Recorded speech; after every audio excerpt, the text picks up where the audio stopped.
Hello students, हम मनु श्रीवास्तव स्वागत करते हैं आपका सिलेक्शन धाम पर। और जैसा कि आपको पता है कि हमारे रेगुलर वॉकअप सेशन में इस समय हम लोग पढ़ रहे हैं वर्ड्स डिनोटिंग प्लेसेस। जी हाँ, वर्ड डिनोटिंग प्लेसेस मतलब किसी को रखने का, किसी के रहने का, किसी का जमा करने का स्थान किस नाम से जाना जाता है, क्या पर्टिकुलर वर्ड उसके लिए यूज होता है, बस वही सब हम लोग पढ़ रहे हैं। इसके 2 लेक्चर्स हम लोग 2 वीडियोस कंप्लीट कर चुके हैं। आज इसका 3rd और लास्ट वीडियो है। और देखिए, देखते देखते ही हमने वर्ल्ड रेनोटिक प्लेसेस जो आपके एग्जाम में आपसे पूछी जाती हैं वो कंप्लीट कर लें। तो देखिए, केवल 3 वीडियो में इतनी सारी प्लेसेस को हमने समेट लिया और जो इंपॉर्टेंट है वो सारे के सारे करवा दिए। इससे बाहर आपके एग्जाम में नहीं पूछा जाएगा। तो चलिए फिर देखते हैं और शुरू करते हैं कि भाई वो कौन कौन सी आज प्लेसेस हैं जो हम आपको बताने वाले हैं। Okay, so mint, a place where money is coined. जी हाँ, टकसाल इसे हम हिंदी में बोलते हैं। यहां पर सिक्कों को ढाला जाता है, इट इज कॉल्ड मिंट। ठीक है, तो इसे a place where money is coined. तो आप देख सकते हैं यहां पर कितने सारे सिक्के कॉइंस जो हैं उन्हें बनाया गया है। उसके बाद है मोनेस्ट्री। जी हाँ, मोनेस्ट्री का मतलब होता है मठ। यहाँ पर जो साधु सन्यासी होते हैं, भिक्षुक होते हैं, वो रहते हैं। Monastery a residence for monk और प्रीस्ट। ठीक है, तो यहाँ पे आप देख सकते हैं ये बुद्धिज्म में ज्यादा इसका चलन है। ठीक है, मोनेस्ट्री का। उसके बाद है मॉर्ग। जी हाँ, मॉर्ग। तो यहाँ पे अपन ध्यान रखेंगे मॉर्चरी और मॉर्ग दोनों अलग अलग हैं। ठीक है, a place where dead bodies are kept for identification. तो भाई मॉर्ग में जो मृतक हैं जिनको पहचान के लिए रखा जाता है कि भाई आइडेंटिफाई हो सके कि ये किसकी बॉडी है, कोई किसी के रिश्तेदार की तो नहीं है। सो इट इज कॉल्ड, उसे मॉर्ग बोलते हैं हम। और एक है मॉर्चरी। मॉर्चरी का मतलब होता है पोस्टमार्टम रूम। जी हाँ, यहाँ पर पोस्टमार्टम किया जाता है। यहाँ पर डॉक्टर चेक करते हैं कि भाई क्या कारण थी मृत्यु का। ठीक है, a place where dead bodies are kept for postmortem, उसे मॉर्चरी बोलते हैं। ठीक है, तो यहाँ पर अपन ध्यान रखेंगे मॉर्चरी और मॉर्ग में क्या अंतर है। उसके बाद है ना, ऑर्चर्ड। जी हाँ, so what is the mean of orchard. Orchid means क्या होगा, तो यहां पर अपन ध्यान रखेंगे ऑर्किड मीन्स होगा a place where fruit trees are grown.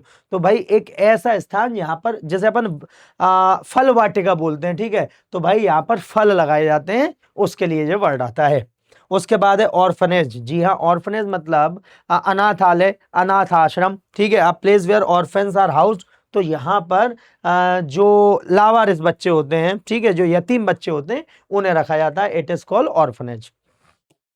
उसके बाद है पेन या बायर। जी हाँ, पेन या बायर। तो हाउस और शेल्टर फॉर अ काऊ। तो यहां पर हम ध्यान रखेंगे गायों को रखने का स्थान, यहां पर गाय को रखा जाता है। इट इज कॉल्ड पेन और बायर उसे कहा जाता है। उसके बाद है पोर्टफोलियो। जी हाँ, portfolio. So what is the mean of portfolio, किससे बोलते हैं अपन पोर्टफोलियो, तो आप portable case for holding papers drawing. तो भाई एक ऐसी नाउन, एक ऐसा ऑब्जेक्ट जिसमें हम अपने डॉक्यूमेंट्स, पेन वगैरह सब होल्ड कर सकते हैं। तो आप देखते होंगे इंटरव्यू के लिए जाता है कोई, अपने डॉक्यूमेंट वेरिफिकेशन के लिए जाता है, तो अपना पूरा पोर्टफोलियो लेके जाता है। ठीक है, चलिए उसके बाद है रिजर्वॉयर। जी हाँ, रिजर्वॉयर मतलब होता है यहाँ पर पानी को इकट्ठा किया जाता है यूजेस के लिए। A place where water is collected and stored. तो देखा होगा आपने कि डैम के लिए, देखिए जो डैम है और उसका रिजर्वॉयर है, यहाँ पर पानी इकट्ठा किया जाएगा। उसके बाद है रिसोर्ट। जी हाँ, resort a place frequented for reason of pleasure और हेल्थ। तो भाई एक होता है होटल जो छोटा, और रिसोर्ट होता है बड़ा, जिसमें आप अपना बहुत अच्छा प्लेजर और क्वालिटी टाइम स्पेंड कर सकते हैं। उसके बाद है sanatorium, a place for sick to recover health. तो भाई सैनाटोरियम का मतलब होता है एक ऐसा स्थान यहाँ पर बीमार लोग जो हैं उन्हें रिकवरी के लिए रखा जाता है। It is called सैनाटोरियम।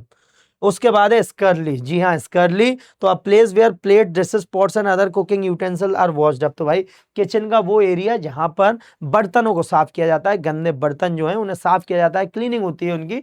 It is called स्कर्ली उसे बोलते हैं। उसके बाद है शीथ। ठीक है, या फिर स्कैबर्ड। शीथ या scabbard, a case in which the blade of sword is kept. तो शीथ मतलब जिसे अपन मयान बोलते हैं। ठीक है, तो इट इज कॉल्ड शीथ। उसके बाद stable. Stable a house of shelter for a horse. तो भाई घोड़ों को रखने का स्थान, जिसे अस्तबल के नाम से हम जानते हैं, अस्तबल। उसके बाद स्टाई। जी हाँ, स्टाई। तो a place where pigs are kept. तो भैया एक ऐसा स्थान यहाँ पर सुअर पालन किया जाता है, सुअरों को रखा जाता है। It is called sty. उसके बाद है tannery. So a place where leather is tanned. तो भाई यहाँ पर चमड़े का निर्माण किया जाता है, चमड़ा बनाया जाता है, इट इज कॉल्ड टैनरी बोलते हैं उसे। क्या बोलते हैं? टैनरी। ये अक्सर कर एसएससी वाले पूछते ही आपसे रहते हैं। उसके बाद है फिर वार्डरोब। जी हाँ, wardrobe a place for cloth. तो भाई वार्डरोब का मतलब होता है यहाँ पर आप अपने कपड़े रखते हैं, ठीक है, इट इज कॉल्ड वार्डरोब। उसके बाद है विगवॉ या टैपी जैसे बोलते हैं अपन, ठीक है, तो विग बैग और टैपे। तो द हाउस और shelter of an American Indians, ठीक है, तो भाई ऐसे अमेरिकन इंडियन मतलब जो आदिवासी समुदाय है वहां का, उनका जो घर है, it is called American Indians का जो घर है उसके लिए आता है ये वर्ड, ठीक है।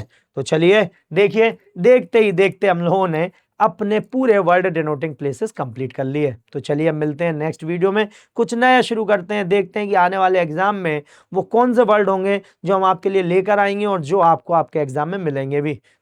बिल्कुल अपना ध्यान रखिए, और हमेशा एक बात ध्यान रखिए कि अगर कुछ ना कुछ नया सीख रहे हैं, कुछ ना कुछ नया सीखने की इच्छा है, तो हम जीवन में कभी पीछे नहीं रह सकते। थोड़ी देर के लिए रुक सकते हैं, लेकिन हमारी ग्रोथ कभी नहीं रुकेगी।